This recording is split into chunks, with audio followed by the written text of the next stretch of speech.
Hello, everybody, and welcome to our Where Are They Now live stream. We're very happy that you could join us. My name's Keris, and I'm an accounting and finance student in my third year at DMU. So during this session, we'll be talking to our recent business and law graduates about their journey in securing graduate roles.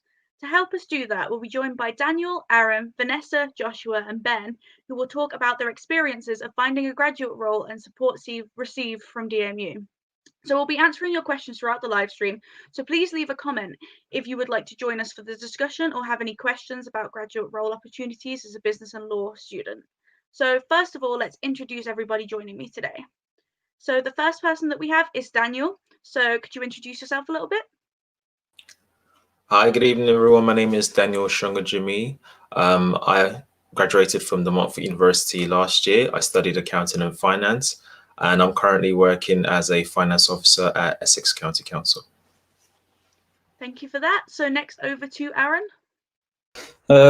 Hi guys, name's Aaron. I study international marketing and business with French last year, and now I'm working as head of operations at Fern, a little perfume company, and currently based in London, working from home, as you can tell.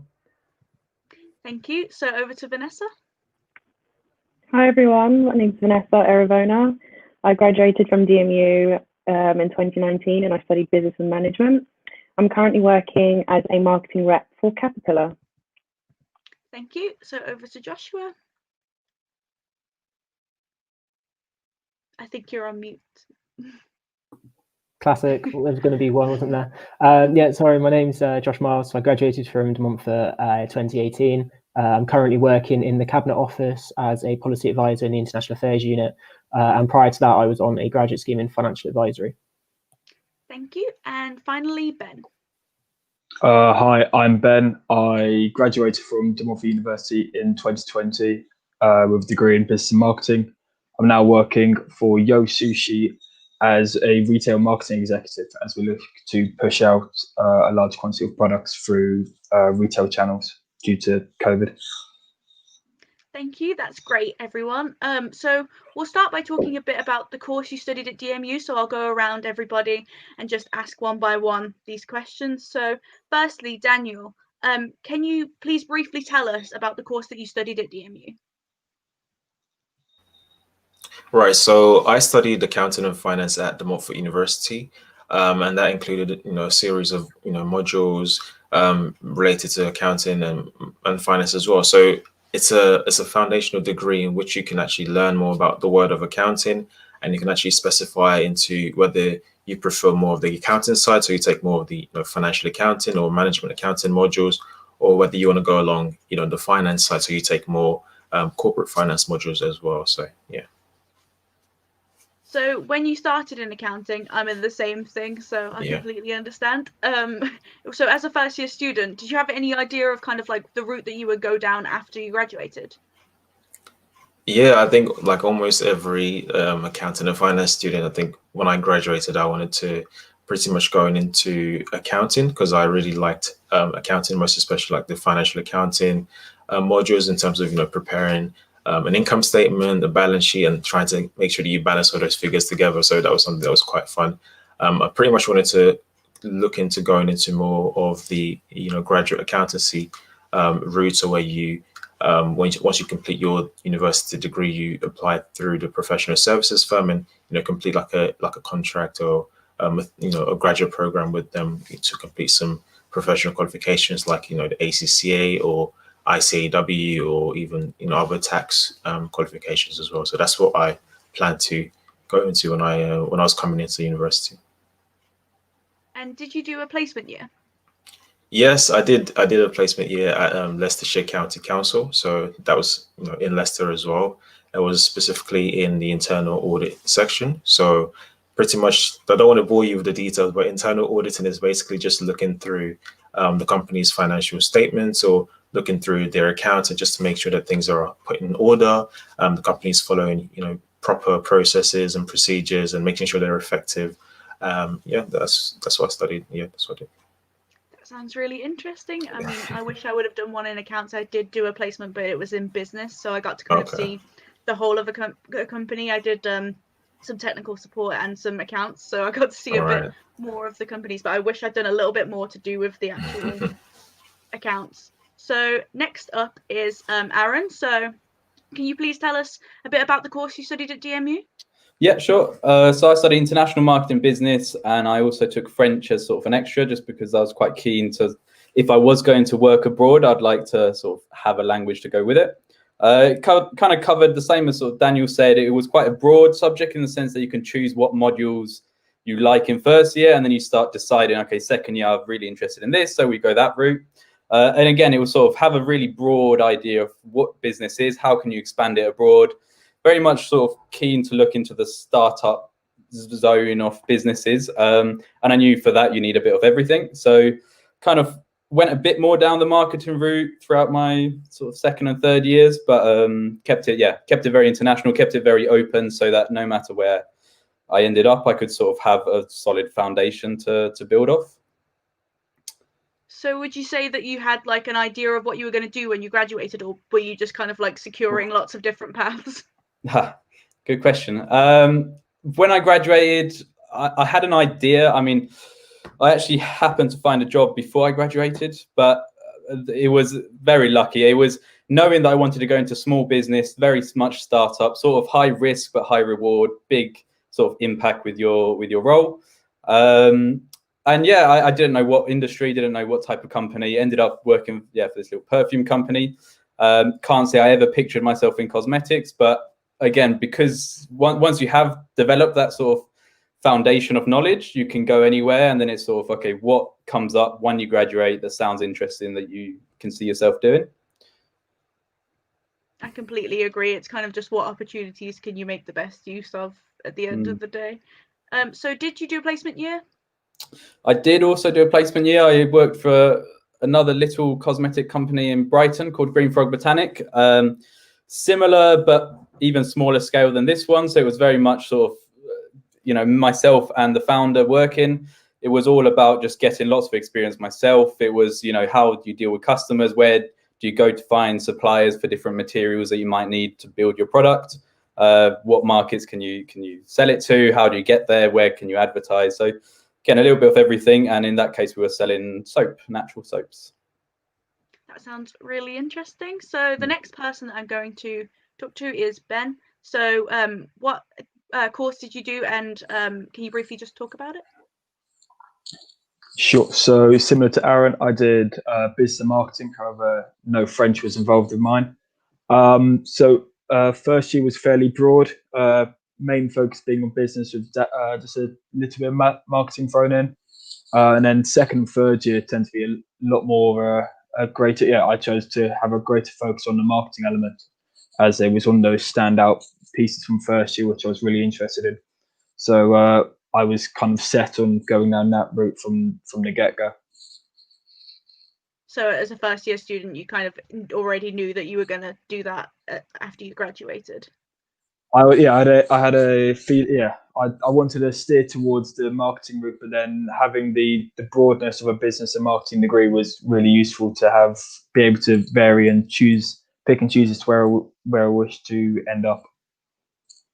Yeah, I definitely agree. Again, just kind of like getting a broad basis so that you can go into a lot of things, but having a bit of a specialty is really important. So did you do a placement year as well? I didn't do a placement year, no, but in between my second and third year, I did a summer internship instead at the Rugby Football Union, working within the events and competitions team, which was really, really great insight actually into the working environment. That sounds very interesting. Thank you for that. So the next person we'll talk to is Josh. So can you briefly tell us about the course you studied at DMU? Yeah, I'll make sure I'm off mute this time to avoid embarrassment again. But yeah, I studied straight economics, so I had a little less choice than people that did kind of blended courses, but it was very much focused on sort of international development at this stage. So I don't know if it's still the same at De Montfort at the moment, but that was excellent for myself. It's kind of an area that I really enjoyed anyway, and find it really fascinating. I think first year there was quite a lot of finance modules involved as well. I think that was quite to do with kind of getting mathematics involved with your kind of everyday study as well, which was quite good for me. And kind of what spurred me on to go into to secure a graduate role in finance. Since that, I think it was the international development aspects, the international development and international affairs that took over in third year, which was a little bit unfortunate because I secured my graduate role quite early on in my third year. So it's kind of by about January, February, I had an offer. I quickly kind of changed my mind after going into that kind of area, after the kind of international development stuff picked up in the second semester. But I think the courses, because it was incredibly varied, I got to see a lot of side of economics, as well as just kind of the quantitative side, as well as the qualitative side. So it was really, really good. So did you do a placement year as well, or? So similar to Ben, actually, I did a placement during my first and second year at an investment banking firm, which is kind of what my interest was at that point, and that kind of what spurred me on in the second and third year to get that finance role after I graduated. That sounds very interesting. So we'll go on to Vanessa now. So can you talk a bit briefly about the course that you studied at DMU? So I studied business and management at De Montfort, and in first year it was quite broad, just exposing you to the different aspects of the business, so finance, HR, that sort of thing. And then in my subsequent years, I then started to focus more on the marketing side of things and choose those modules related to marketing. So from first year, did you already know that you wanted to go into marketing, or was it kind of just like you found out whilst you were at university? I enjoyed the marketing side more, and I enjoyed those modules more. So yeah, after first year, I'd say that's how I started to shape my uni path to focus more on those things. And also, did you do a placement? Yes, I did. I was working in marketing again for Volkswagen Financial Services in Milton Keynes. That sounds very interesting. Was there any particular tasks that you had to do, or like what was your kind of day to day? So it was a mix between sort of looking at the offers that you have for customers who are financing their cars and building that package. And that included, so speaking to the different brands, so Audi, Seat, Skoda, Volkswagen, getting their financial support so that you can have, a lower APR for that, for the next month of offers which are going out. It was quite varied. I enjoyed it. Thank you for that. So now we'd like to go on to some questions, a question and answer kind of section, if you will. So the first question that we have in this section is, do you have any tips on how to stand out on your job application? So can Daniel answer this one for us? Okay. I think with standing out with from your job application, I think one thing that you have to try and put across is what makes you different. So, whenever you're doing any job application, you always have to, take into account there's loads of people that are applying. So there's got to be that one thing that sort of makes you different. And if you can push it as much as you can in your CV or in your cover letters, or even when you get to an interview stage, you also have to, make sure that you're putting across your strengths as much as possible, and just making sure that they are as aware as much as you are of, what makes you different to every other candidate and what makes you stand out. So that's one thing I would say would really help you. Yeah. I 100% agree. I mean, I'm still applying for graduate jobs, so I don't have that much experience, but in my experience, kind of putting your skills on there and making sure they're kind of affirmed by all of your experience has been the best kind of thing for me. So the next question is, what's your favorite memory about your course? So I'll ask this one to Aaron. Good question. I mean, the whole course as a whole was very sort of a solid, a great mix of different experiences. I mean, the people definitely made it what it was. It made the experience great. It's what it made you feel at home going to uni. You knew you could talk to lecturers. So lecturers actually were a big part, I think, of my experience there that I really enjoyed. Just knowing that you had, the 2-3 lecturers that really understood you, knew what you're doing, you could go to with anything, and they'll, at the very least, try and do their best to help you. So I'd say, yeah, definitely the people are the best part of the experience. And in a way, what we realize now is that people are also the most important, because when it's so competitive to get jobs, the people that you do know, especially people that are a bit higher up, such as lecturers, are such good contacts, such good contacts that you could come with, that they might know a person that knows a person that has a role that you're interested in. And I think it all comes back around. And the people that made it best then was the part that's sort of the most useful after uni as well. I agree. I believe Vanessa has something to add on this. Oh, you muted, I think. Of course, it was going to be me next. I just wanted to add that one thing that was really my favorite memory from my course was doing a module called Global Business Issues and taking part in DMU Global. That really opened my mind into working abroad and not limiting myself to just working in England, and just my experiences through DMU Global. When I applied for my job at Caterpillar, which is a global company, the interviewers were quite impressed at my experiences, and I was able to leverage that, my trips to China and things like that, from just going on these DMU trips, and they really saw value in it. So I just wanted to share that. 100%. So the next question we have is from somebody in the comments section. So it's Evelyn asking, how did you go about looking for placements? So I'm going to direct this at Vanessa again. I leveraged the amazing placement team. They were really supportive in releasing placements, and also they had some unique connections with local companies. They invited companies to come in, and when they came in and it was time for Q&A at the end, I made sure that I introduced myself to them so that they can keep an eye on your application. So, but on top of that, I would look online. I looked at companies I had an interest in, and in their career section, I saw if they had any early career placement positions available.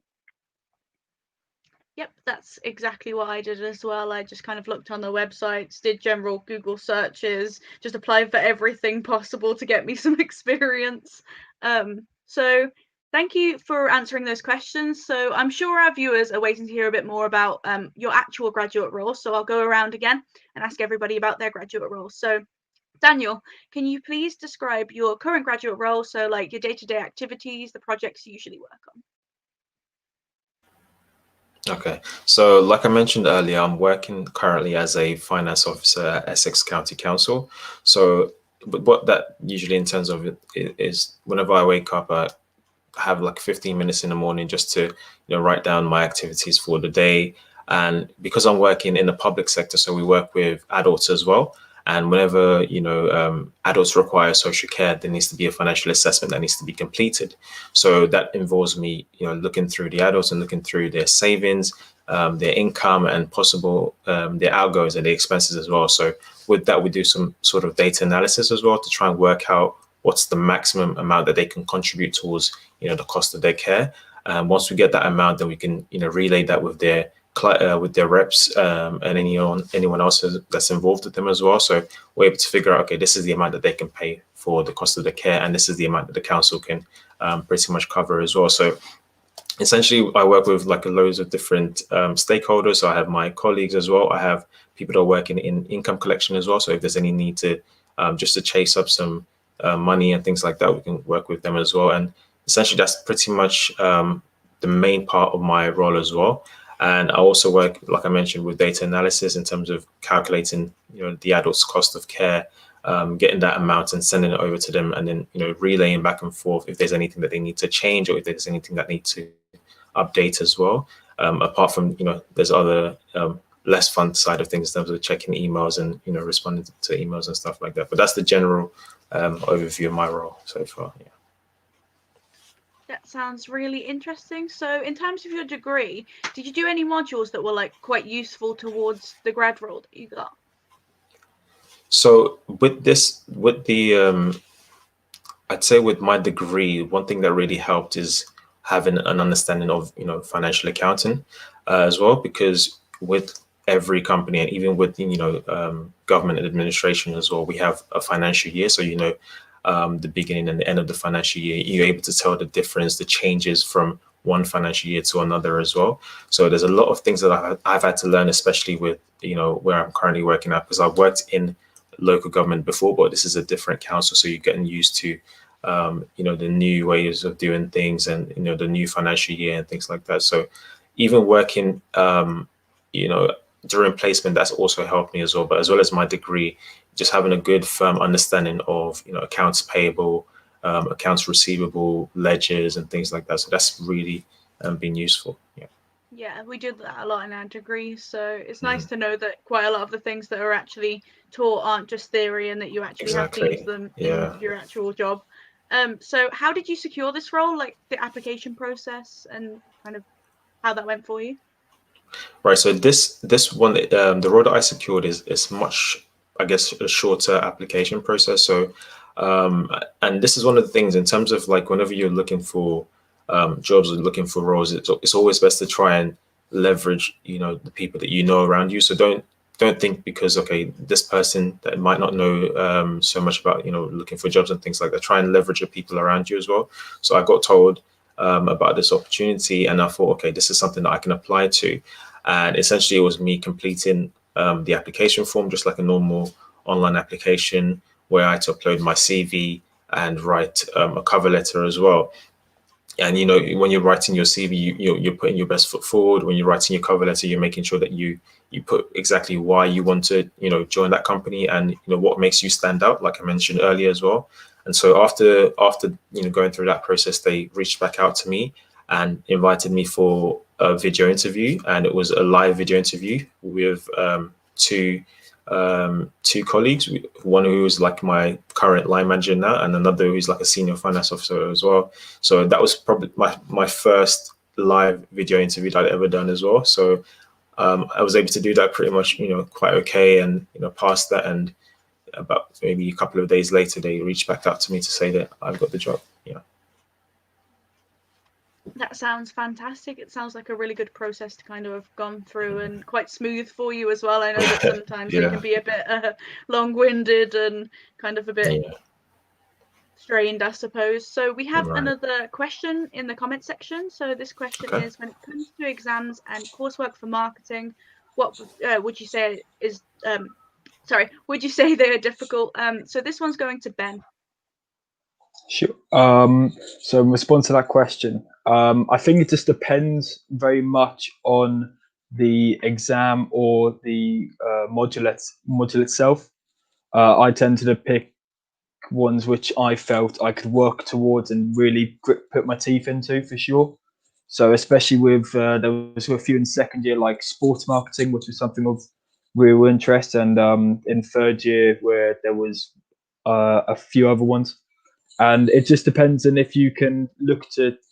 The good thing about it is you can look to shape the question. It doesn't tend to be too specific. I don't know if he had similar experience with his, but it's one of those ones where you can. They tend to be quite broad and wide questions that they tend to give you, or you have to work towards. So having the right aspects and taking the right elements and putting your own personal take on it, which marketing is a lot about, is something that works really well. So I wouldn't say it can be a challenge, but only if you leave your deadlines until the last minute, and if you don't, and if it's not something that you can put your all into. But having that determination and like something that you can work towards with your creativity is definitely just pushes you on forward.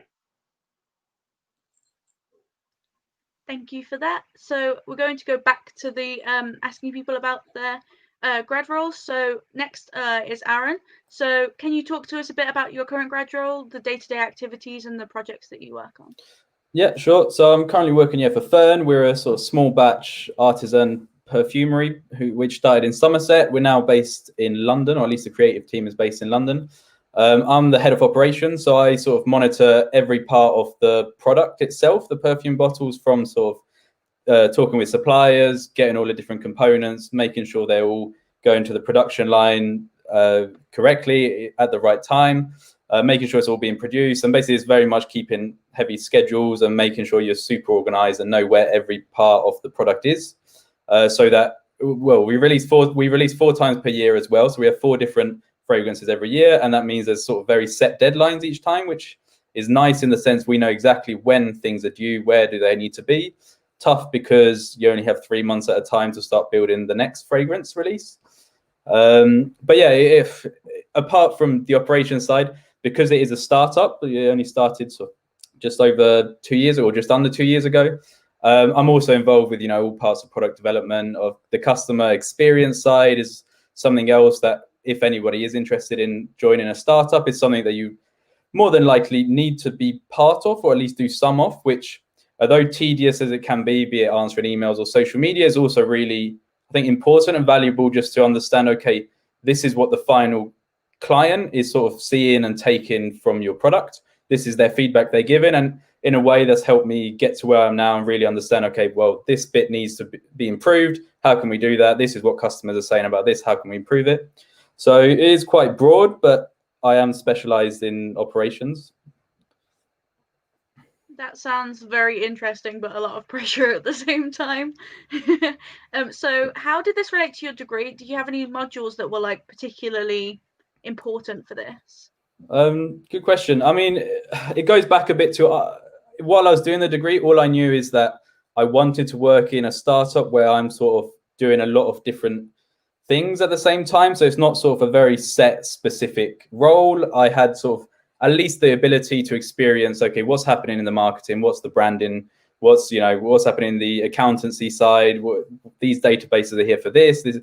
So in terms of specific modules, I'd say, if anything, the international, like Vanessa said earlier, I also did global business issues, and all the ones that sort of focused on things outside of the UK, I found really interested in. Like, now we're looking to expand to America, for example, and just having that foundation of knowledge and information to be like, okay, well, I need to think about this that I may not have thought about if I hadn't done modules like global business issues that focuses on the politics of that country, on the different demographics and preferences that different markets could have.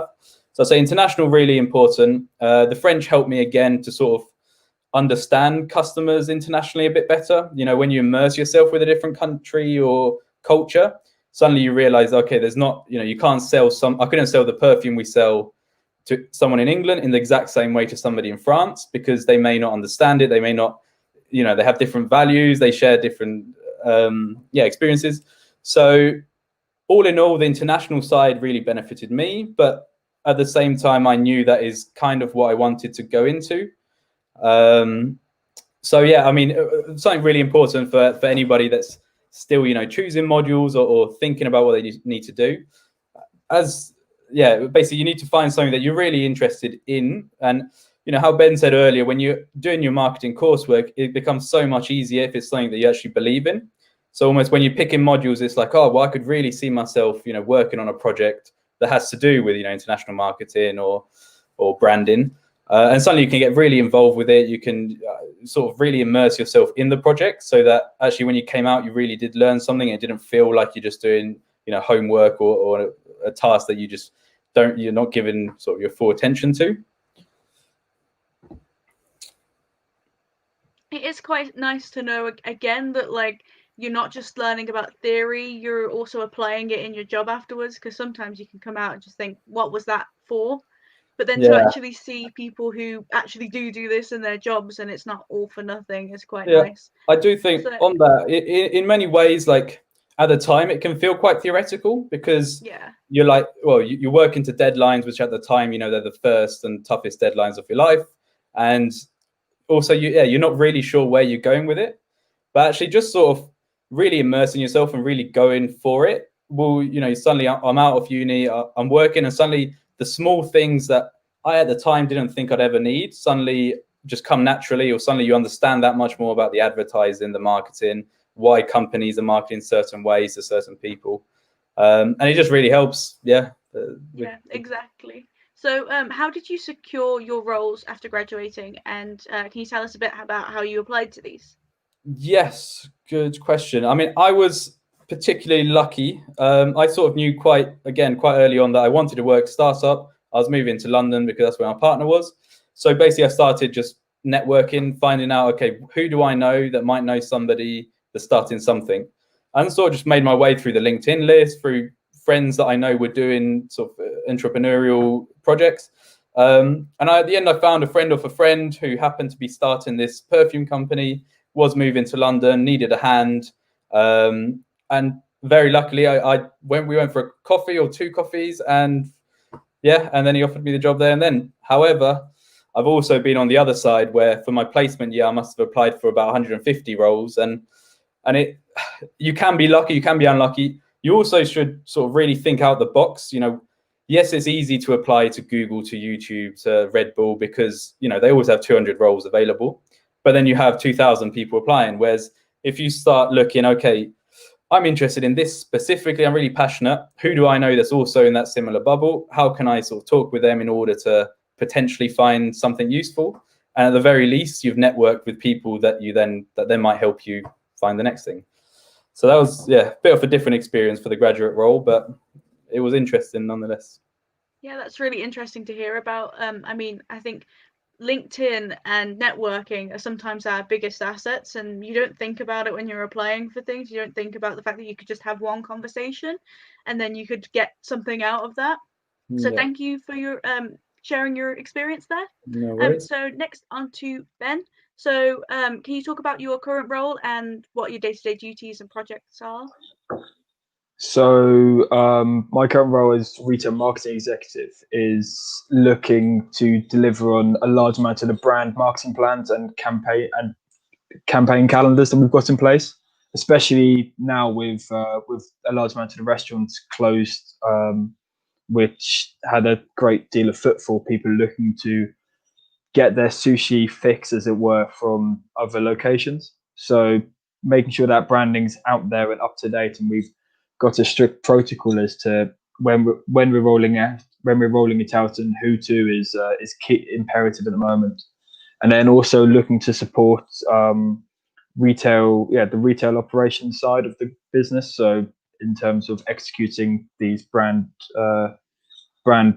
plans and portfolios throughout the year. So it's a lot of communication wise, which is something that I really developed at uni, because speaking with different stakeholders and different shareholders within the company is key, especially with large campaigns being rolled out non-stop.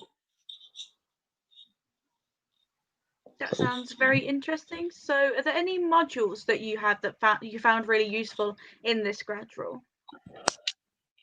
Definitely brand marketing, that's for sure.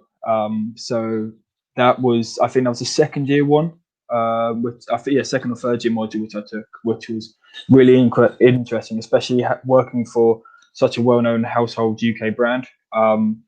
Just having that and the understanding as to the importance of continuing that key message across all platforms, especially working with the social media teams at the moment. So keeping that flowing, keeping that message clear, and not having any differentiation is key. And then also other modules like advertising and promotion, which I felt were really important. So being able to deliver on public speaking and working with a big brand on that module as well was really important, and just picking up skills from that has been really helpful in this role for sure. Thank you for that. So how did you secure your role, and can you tell us a bit more about the application process? I know you kind of applied during the COVID times, so I imagine my application was a little bit different to everyone else's. So I'd originally had a other offer on the table, and in about February time. However, COVID then comes around in March, and that was pulled out from underneath me. So I then did a little bit of searching at that point, but then focused on finishing up my studies and my final pieces. So I didn't really properly start until maybe end of August, September, and it kind of went through peaks and troughs, especially just having some times where I felt really up about applying for a large amount of things, and then others where you'd have a setback or you get a few rejection emails, which at this time were rolling out a lot, especially with a lot of jobs being taken off the market, which were being put out there. But I felt that applying for a large amount of roles which were focused on the industry in which I wanted to go into were key. So having that marketing background, and then also the internship or in other people's experience of placement behind me to push me forward was key in definitely landing this role. Yeah, I completely agree. I was made redundant from my placement role. I didn't think I would be made redundant at the age of 20, but that was something that I had to kind of get over, and now I'm starting to do interviews and stuff, but it is kind of like peaks and troughs, as you said. Like sometimes I think it's you just get loads of people replying to you, and then sometimes it's just like there's no jobs out there. Like I've literally so it's weird because you suddenly you look at your emails one Monday morning, you get a couple of rejection emails, but then the last couple of weeks it's really picked up. So just before I started up, I had 3 interviews in the space of 1 week, where compared that with a few weeks or months before, and there was nothing going. So it's really hit and miss, and it's making your own luck at the end of the day in the best possible way. Yeah, there are still things out there for everybody. So I'd say if they are applying, then just keep going. Don't lose hope. You'll find something, even if it's just to get your foot in the door. So next person I'm going to talk to is Josh. So can you talk to me about your current role and your day-to-day duties and just the projects that you're working on? Yeah, absolutely. So as I mentioned earlier, I'm working in the Cabinet Office within the International Affairs Unit, which is essentially what used to be kind of ingrained within national security, international affairs as well. So my kind of day-to-day job is to provide advice to the National Security Advisor, the PM's advisor on national affairs, and PM Prime Minister's office himself. So this is on a range of issues that stem from the US, looking at specifically on the US foreign policy. So this involves issues kind of like Iran, Iraq, Afghanistan, and then goes through to things like counterterrorism or kind of aerospace engineering. It's very, very varied, and it's incredibly kind of reactive at points as well. So my day-to-day activities involve creating briefing packs for engagements with US seniors. So this involves kind of seniors from the UK government in either video meetings, video conferences, face-to-face meetings, visits, travels, all that sort of jazz. So that's including kind of giving them points that we want to land with the US, giving them things we want them to act on, or things that we need them to be aware of. Going on that, I also write kind of like submissions and stuff on advice as well. So this is kind of just written advice up to kind of my senior officials, my senior ministers, my Secretary of States, etc., on the range of issues. This could be kind of long-ranging or wide-ranging bilateral issues, including kind of economic working groups and economic issues, as well as kind of more reactive, kind of higher profile, higher public issues that will come out in the news eventually. So my job is to kind of give advice up to my seniors on this before this breaks out in news sites, etc. Kind of away from that as well, I mean, I do a lot of kind of trying to think. So basically on emerging issues, I think is like one of the big parts of my work is to kind of provide that kind of snapshot advice. This kind of involve kind of getting intelligence channel information and kind of basically running around to my minister's office to give them an oral briefing before this kind of thing breaks out. So my job is incredibly varied. It keeps me on my feet a lot, and it's incredibly interesting to be ingrained in this part. And I think I have quite an integral part within the Cabinet Office as well. I mean, we're very ingrained within the Prime Minister's office itself. So it's a very kind of integral part of the civil service and the government itself. Prior to this as well, I'll happily speak about kind of the job I did immediately out of university before I got this role as well. So in this role, I was working in corporate financial advisory, so it's very, very different to this. So this was more working individually with clients who would come to the company that I worked with issues essentially with their corporate finance function. We would then work with them on projects over kind of successive months to kind of better their finance functions. This would be looking into what is going wrong. So this would be incorporating a lot of parts that kind of Daniel would be involved with as well. So I would always be telling Daniel what he's doing wrong and kind of working with the company to better their function. Those both sound really interesting and a nice way to kind of lead on from your economics degree. So like in the degree, were there any modules that you found particularly important to kind of lead on to the graduate jobs that you've done? Yeah, absolutely. I mean, I think all the finance modules that I did kind of in my second year helped immensely, obviously, with my immediate graduate role. I think all the more qualitative issues or qualitative modules that I did in my third year, centered around sort of political economy, international development, and international relations, is now incredibly important with my issue now. To have a lot of engagement with kind of multilateral organizations or institutions such as NATO, G7 and stuff like this. And if I didn't have that prior knowledge of how these institutions worked, then it's a good kind of baseline for my own knowledge in my job now.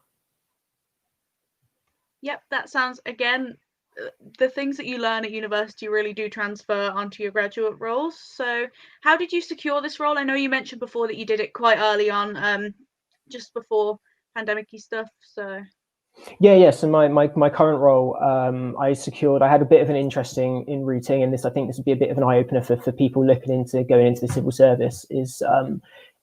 I got offered the role, and what I applied and interviewed and got the role in, I think it was February last year. However, for the role that you have to go for this role, and a lot of roles of civil service and a lot of things in industry as well, you have to go through like security clearances, which took a number of months to go through. So obviously you have to check background clearances and background information on you to allow you to kind of have access to information, etc., which is absolutely fine. So I joined in the summer, kind of in the midst of the pandemic, not in a great time, but I think I'm quite lucky in the fact that we still had to be in the office. So I was very lucky that I was still able to meet my team before having to kind of work from home, which I don't do that often, which is good. yeah, that sounds very good. You mentioned bringing on some applicants and hiring in the COVID times. Yeah, absolutely. So part of my job at the moment is doing quite a lot of hiring for positions both in the Cabinet Office. I do a bit of work with the Foreign Office as well for applicants going into the US team over there as well. And it's kind of quite eye-opening doing kind of stuff from the other side, because obviously with graduation and trying to get a grad role, obviously I sat on the other end of the table through endless interviews and endless applications. I think it's really interesting from doing it from the other side, and I'm quite happy to speak about kind of what I would be looking for from an applicant, etc., like looking for these roles, if that would be helpful. Yeah, I mean, I'll just ask that now. So what kind of things do you look for? Like, is it specific CV stuff or? Yes, I think it's probably slightly different, and maybe it's something that I hope kind of people maybe take into account is you need to show kind of tangible results from yourself. So I think what I look for in kind of when I'm sifting and when I'm interviewing people over the phone or virtually, etc., is I'm looking for people to show that they've actually done things and to be able to put kind of words behind meaning. So I think it's all very, very good to say like my communication skills and my influencing skills are good, but what I would like to see is why and how they've helped you before. So to put these on your applications, put these in your CV, is to put these kind of things that you have done, and it's to point to signpost to the post holders or the job holders why you should be hired and what you can do and what you could bring to that. So it's kind of like, especially using university as a massive example, I still use examples in my applications, or I had them for my applications even kind of a year on, because I think they're so tangible and they really, really help. So I think the big takeaway is to make sure you put in specific things you have done to show the higher ed that you can do them. Yeah, that's really interesting. It's kind of nice to know that, especially considering I'm applying to things, so that's quite beneficial for me just in general right now. So thank you for that, and we'll move on to Vanessa now. So can you describe your current grad role? I know I already asked you this a little bit. Sorry. Can you just kind of go over that for us? So I am a marketing representative for Caterpillar. And with the structure of Caterpillar, they don't sell their machines directly. They have a vast dealer network, which is global. So as a marketing rep, you will be responsible for some dealers in your territory, and you are their point of contact. So at the moment, I'm on the graduate program, which has included rotations in different areas. And to prepare me to be that conduit between Caterpillar and the dealer, my company actually sent me to live in Geneva for a year. So I moved back to England a few months ago, and that was to really expose me to the different sides of the business, expand my knowledge, and get experience in areas that will definitely help me when I have my own dealer territories that I'm looking after in the future. Geneva sounds amazing. I know it's beautiful there. Yeah, it's lovely, So just really expensive. yeah, I've heard that as well. So in terms of your degree, are there any modules or anything you did in your degree that you think related really well to your grad role? I would like to say it's a lot of the that we shouldn't underestimate the soft skills that we're gaining from working and doing these various modules and group projects with different people. Having to, in my experience, some of the group projects I worked on, you're working with people that you don't know, they have a completely different style to you. I only now look back and realize how much that helped me when I'm in the business now, because now I'm working with colleagues from very different backgrounds with different cultures and different ways of doing things. And you need to make sure that you are still, you're still one team, like to try and achieve one objective. And having that experience in university from year one right through to when you graduate, that those soft skills really do help you. Yeah, I completely agree. I did not until I was in my placement year did I realize how much I actually already knew and the amount of skills that I'd already developed that I could kind of build on there. So I'd completely agree with that. So how did you secure this role, and can you tell us about the application process? I think mine was sort of similar to Daniel's in the fact that it was quite simple. I'm really happy that they didn't make me jump through hoops to get this role. So it was just, go on the website. I received a LinkedIn notification actually about it. I applied with my application and cover letter. Then I just had a telephone interview. Then I did an assessment center, and then I got the job. So it was really straightforward, which is what I liked, because other companies, they really put you through it. Yeah, I agree with that. The smooth process really is just the best thing, and it makes you feel really confident in the company, I've found, because if the process is a bit quicker, you tend to be like more connected to them and you're not stressed about what's going to happen next. So I think that is really good, and it is really nice that everybody did find it quite smooth and it wasn't too hard to get to the jobs that they've been in. So thank you all for sharing your experiences there. So moving on, I'd like to talk a bit about the support you've received from DMU. So this one I'm just going to ask whoever wants to answer, you can kind of just go for it. So what kind of support did you receive from DMU when you were looking for placements and grad roles? So CV support, that kind of thing. Well, I'm happy to start. What I remember the most from DMU Works was, especially from a placement year, was Zul. Zul was great there. He was sort of super supportive. What I really found useful was almost like that confidence booster. They'd do the mock interviews with you. They'd at least reassure you that your application is looking good. You've done everything you can. It's definitely normal to be nervous when you're going for interviews, even if, be it on the phone, be it group assessment centers. It was natural to be nervous, but just knowing that you'd already gone through it with somebody, that you're not super close to, not like you're going through it with a friend, but with a professional.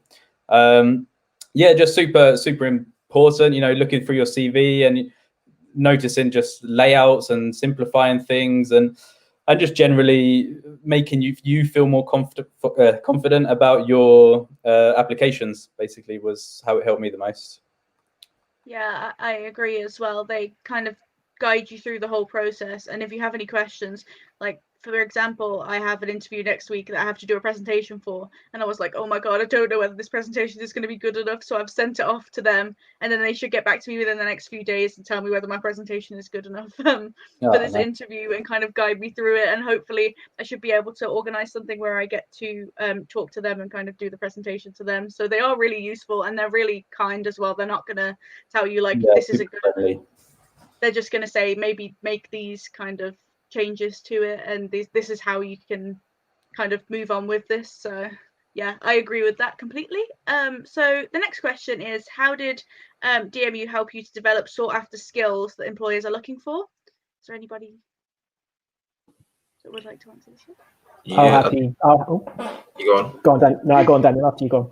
Okay, I'll make sure mine's very quick. Don't worry. So, like Vanessa mentioned it earlier as well. In my second year for accounting and finance, we did a module called professional communications as well, and that one you're pretty much working with the in a group. You're left with people that you don't know too well, even people from different countries as well. So having to be able to build that relationship and foster that good working relationship, and because you're working towards a goal at the end of the day, so you build those skills, you build those like stakeholder skills, those soft skills like Vanessa mentioned earlier. That's something that really helped me as well. And also even with the DMU Global as well. So I was able to travel even last year as well to Orlando as well, and being able to like present. I think I had an academic poster for that was based on carbon tax. Being able to present that to students at the University of Central Florida as well, that kind of helped with communication skills. That's something that you can always talk about later on as well. So I think with DMU, there's always that push for making sure that you're employable and got those employability skills, whether it's in your module or other experiences outside of the lecture theatre as well. So that's something that they really pushed for me. Yeah. I think as well on that one. Sorry. Sorry. Continue. I think well on that one. I'm not sure if you guys saw, but during uni they had those free language courses for a bit, and I signed up to those, which really helped me because when I was in Switzerland, we had some trips to Senegal and Ivory Coast, these French-speaking African countries. And when we were with clients, they were just speaking pure French. And my French isn't that good, but being able to leverage some of the language classes that I had at DMU, I was able to catch on the gist of the conversations. It was only when they were talking about like machine components and things like that I didn't know in French that I struggled a bit. But DMU have all these sort of ancillary services there on offer for students, and I think definitely when you are there, just take advantage of it. Yeah, I agree. They do a numerical one, I know, and it's helped a couple of people that I know to do the numerical tests that you have before you secure a graduate role, the ones that you have to do in the interview process, and it kind of just refreshes your skills just in case you aren't completely amazing at extracting the data or doing the equations that you probably haven't even seen since A levels. So Josh, did you want to say anything on this?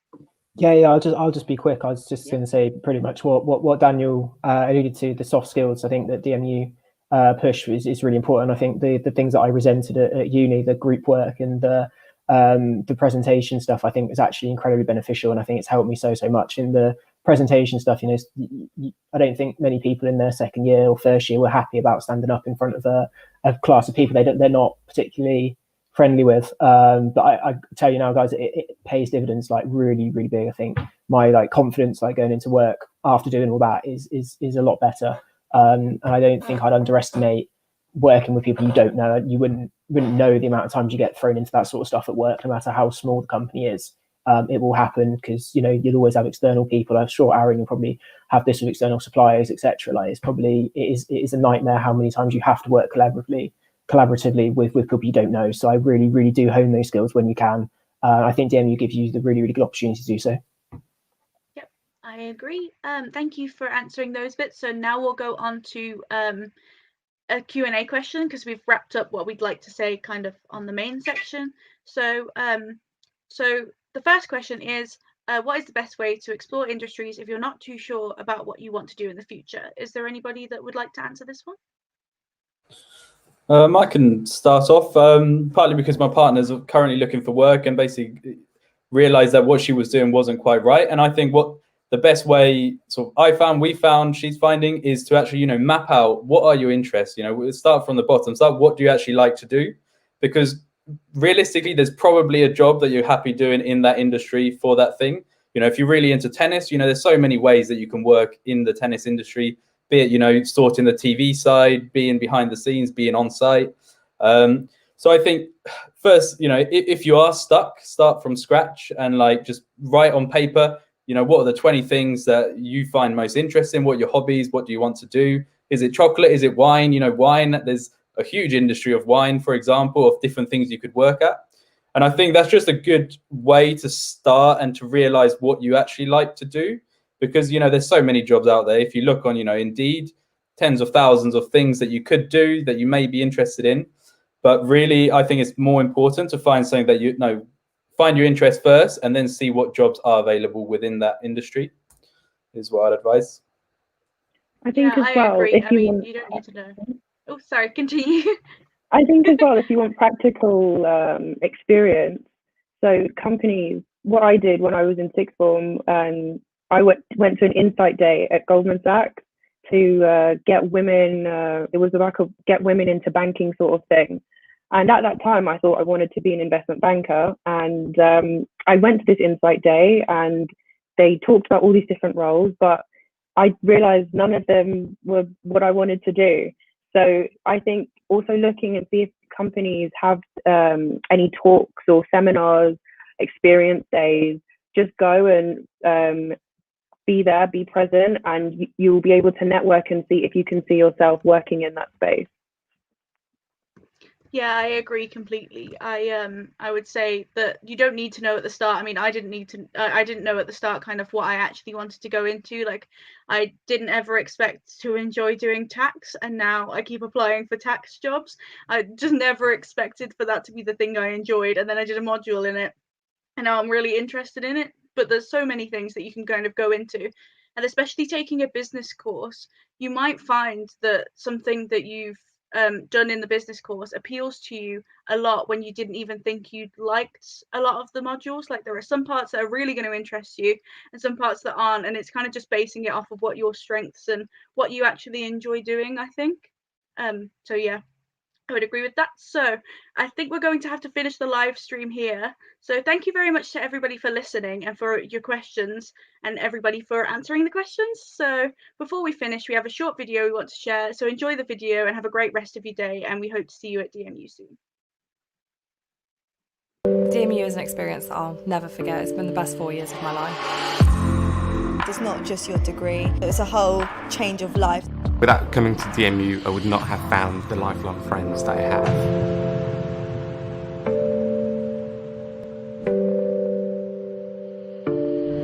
So my time at DMU has been amazing. I've taken part in DMU Global, DMU Local. It's more than just a degree, it's about your friendship, the connections you make with like teachers, your peers. It's more than just education.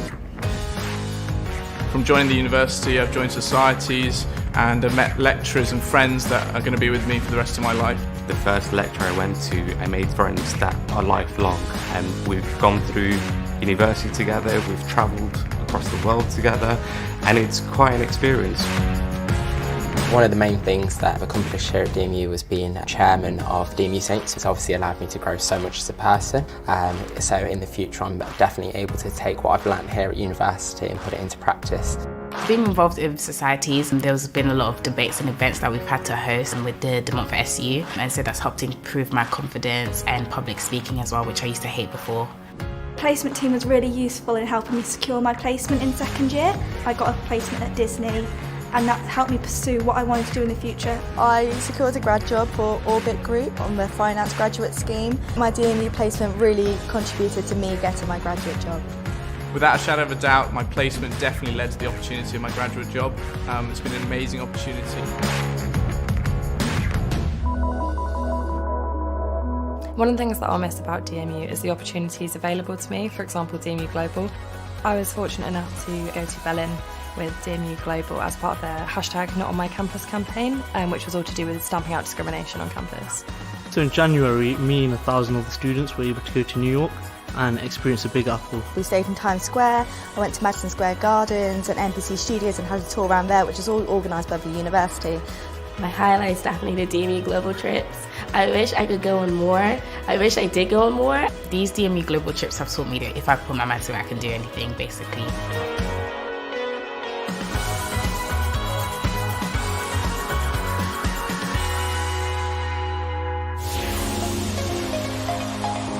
I would have to say that all my teachers have been inspirational. They want you to do amazing. They want you to thrive. They want you to do great. My personal tutor has been amazing.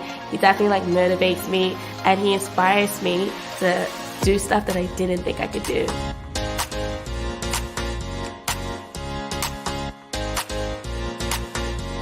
highlight of my time at DMU is when I joined the lacrosse team in first year, and the friends that I've made through that I know will be my friends for life. One of my highlights at DMU has definitely been getting out there in my societies. I'd say my highlight is actually gaining my graduate job. I couldn't have done it without DMU. After leaving university, I know DMU will be there for any support or advice that I might need for future life. I know that DMU for life, they'll always help me in my future careers, help give me careers advice. I know ultimately DMU will always be home to me.